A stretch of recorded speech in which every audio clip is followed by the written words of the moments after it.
What is going on, guys? Just Connor here, bring you guys back another deck profile. This time we're doing agents. Now, so agents had a little bit of support, not a little bit, a lot of bit support come out in Ghost from the Past 2, I think it was. Yeah. So this deck is pretty good. It got the support really helped it out, but yeah, there's a pretty decent amount of hype around this deck for the support, and it actually made it worthwhile for playing. This deck was one of my first competitive decks back in like 2011, 2012, and it's what I played before I switched over to playing Chaos Dragons, which then became Dragon Link. So, if you guys don't know my channel or know me, I like to play a lot of Dragon Link and Synchron. And those are the two kind of decks I've kind of started to focus my channel on. And just overall different decks. Anyway, that aside, let's get in this deck profile, and here it is. Okay, hopping in this, we have two Hyperion and one Majesty Hyperion. So I run two of these just in case my opponent outs it, or as far as Master Hyperion, at least, I feel like he's a little bit better. He's field removal, whereas Majesty is graveyard removal. So I know a lot of people are playing one of this, but I understand. But I also feel like two is the optimal. I think he never really bricks for me, especially at this ratio. He's searchable, so if I don't have him, I can search him. And then if the second one is good for grind game, it's an easy side out, that type of ordeal. But yeah. So he can be special summoned by banishing an agent from the graveyard. He can be special summoned by banishing an agent from the hand, field, or graveyard. And then you can banish an agent monster from your field or graveyard to banish a card in the graveyard. Not as good as Master Hyperion's effect, in my opinion. But he is easier to bring out, so that's a plus. Yeah, these guys are great combo starters, and they're also pretty fairly big bodies on board. Okay, guys, so 3, the Agent of Mystery Earth. What this guy does is when she's normal summoned, she can search you out any agent monster, and if the Sanctuary in the Sky is on the field, she can add a Master Hyperion from your deck to your hand. Yeah, main searcher of the deck. It's pretty decent for baiting ashes and stuff like that. If there's a card in the deck that your opponent hits, it's usually this or Neptune. So yeah, this card's staying at 3. 3, the Agent of Life Neptune. What this guy does is you can discard him and add any agent monster from your deck to your hand, or any card that mentions it. If the Sanctuary on the Sky is on the field, you can add a Master Hyperion. You can also special summon it. It's special summoned from your hand or add from your deck to your hand, or something like that. It's pretty close to that. But yeah, this is a great card, and it was a lot of what the deck was missing. And like the Agent Earth, it's not going anywhere. 3, the Agent of Life, or Creation, my bad, Venus. And to go along with the 3 Venus, we are running the 3 Shine Balls. I considered cutting Venus down to 2, just because. But honestly, having it in your opening hand isn't that bad, because you can either normal or special summon it and then link climb. Because if your opponent doesn't have a response to this, it's an instant rank 4 or multiple link monsters. But this, or if you have tuners and stuff, go from there. But yeah, this is a great package. Still, like I said, playing around with 2 to 3 of the Venus. But yeah, if that changes, I'll definitely make an updated video. But so far, so good with the ratios I've chosen so far. 1 Agent of Destruction Venus, and 1 the Agent of, what is this guy? Entropy Uranus. This special summons Shine Balls from your graveyard, yeah. And then when they're destroyed, they get sent back to the deck. This is why I run 3 instead of the 2, because this guy recycles them, and then you can keep using Venus's effect over again. So yeah, this card is like the biggest reason why Venus is at 3 and most likely going to stay at 3. And this card can get special summoned if you have an agent monster. The sanctuary on the sanctuary in the sky. I am sorry, but he's a level 5 tuner. He's pretty good, but he's not worth running more than one of. For bigger fairies, Trias, Archlord Christia, and Athena. Athena you could cut for another hand trap or something, but I really like her damaging effect. And Christia is Christia, and Trias gets effects for the number of fairy monsters used for her tribute. And yeah, you can tribute any number of fairies from, I believe, 1 to 3, and she gets an effect based off how many you get.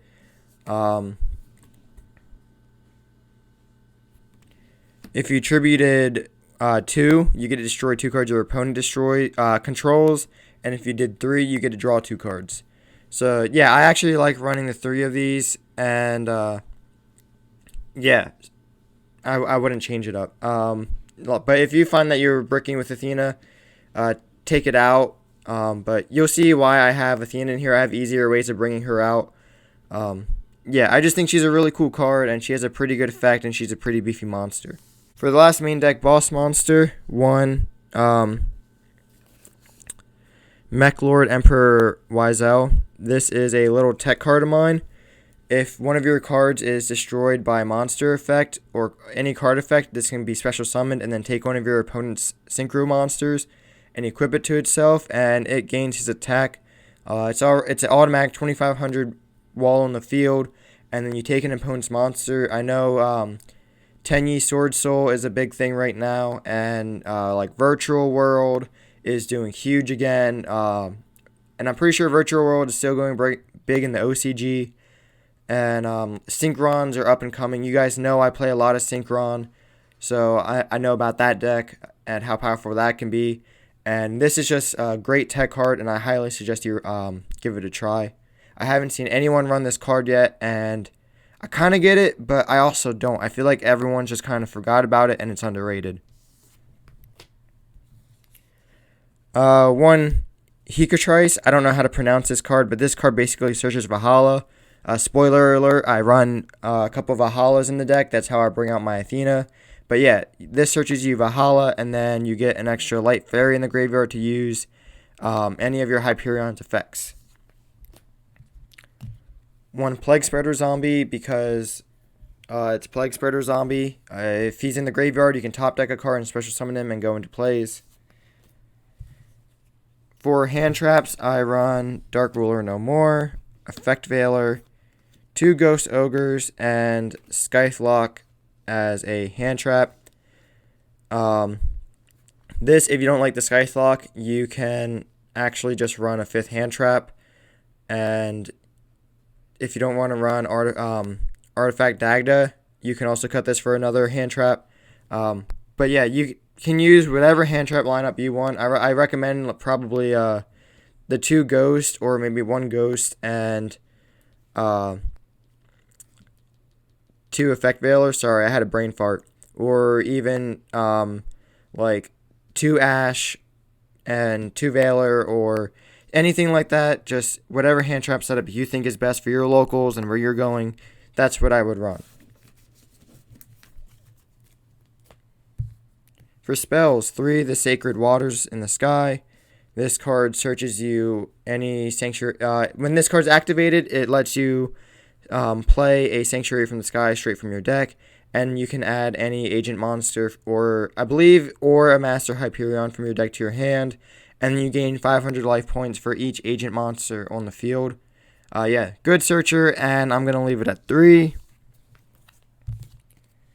1 The Sanctuary in the Sky. This used to be a 3 of, but you don't need to do that anymore because we run 2 The Sanctuary Parsath. This is basically a retrained version of the Sanctuary in the Sky. So yeah, you could possibly cut this down to 1 and then run 1 on 1, but I like the 1 and the 2. 1 The Chorus in the Sky. This adds a fairy monster that is in the graveyard or banished to your deck to your hand, and if the Sanctuary on the Sky is in the field, you can add 1 card or you can special summon the fairy type monster. I'm sorry.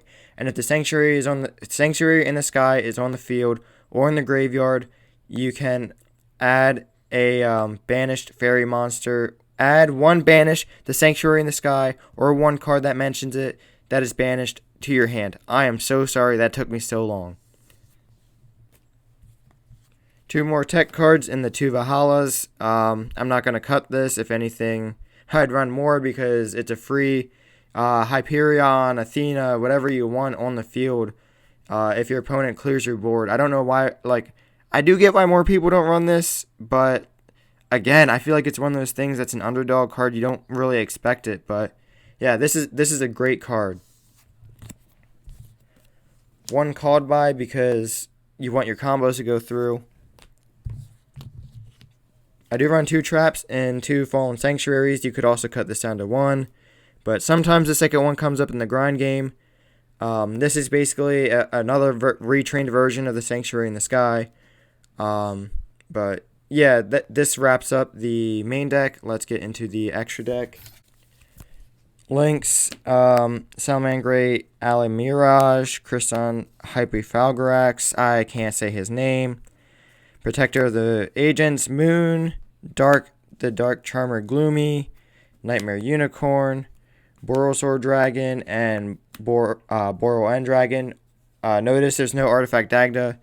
That's because I wanted to leave other options for it. In case you didn't want to have the Scythelock in here. So basically, I would probably swap out the Dark Charmer, or for links for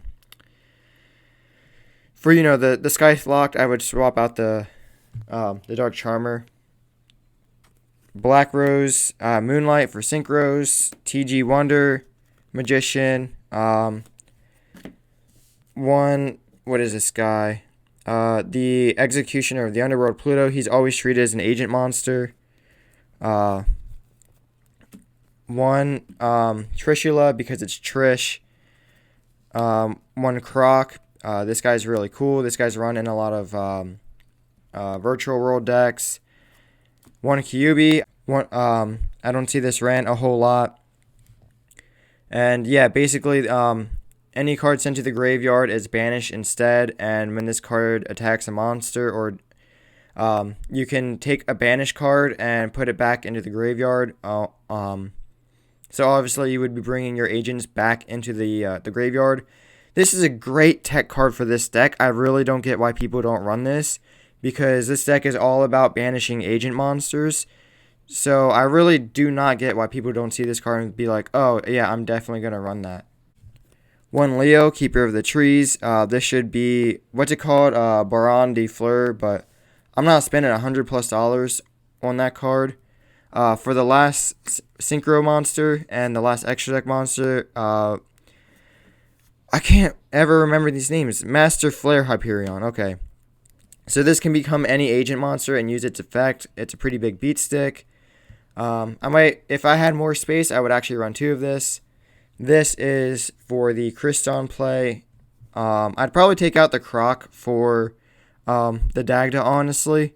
So either of these 2 cards. The Borosword is because you can bring out a big amount of monsters if you have Venus and go into this guy, or Link Climb. And you don't really pay attention to the rocket effect because, you don't run any rockets. But he can't be destroyed by battle, he can't be destroyed by card effects, and he can't be targeted by monster effects. So he's kind of a big wall, and people don't really have an out to him, and they never really see it coming. So this deck had a lot of potential with the new support, and I tried to take that potential and run with it. I know this is a little bit different setup than what you usually see, but through playtesting, it's really, really good. And yeah, it could use a couple tweaks here and there. And like I said, because I do run Scythe, I do tend to usually play without the Dark Charmer or the Croc in the deck. So do take that into consideration, or vice versa. Anyway, hope you guys enjoy this deck profile, and here's my outro. Okay, guys, so that was my deck profile for the agents. Hope you guys liked it. Let me know what you guys thought. Any more, any ideas you guys have that could make the deck better. I'd love to hear them. And as always, let me know what you guys want to see down in the comments. And I'll see you guys next time. And on your way out, don't forget to like and subscribe. And make sure you ring that bell so you don't miss my next upload.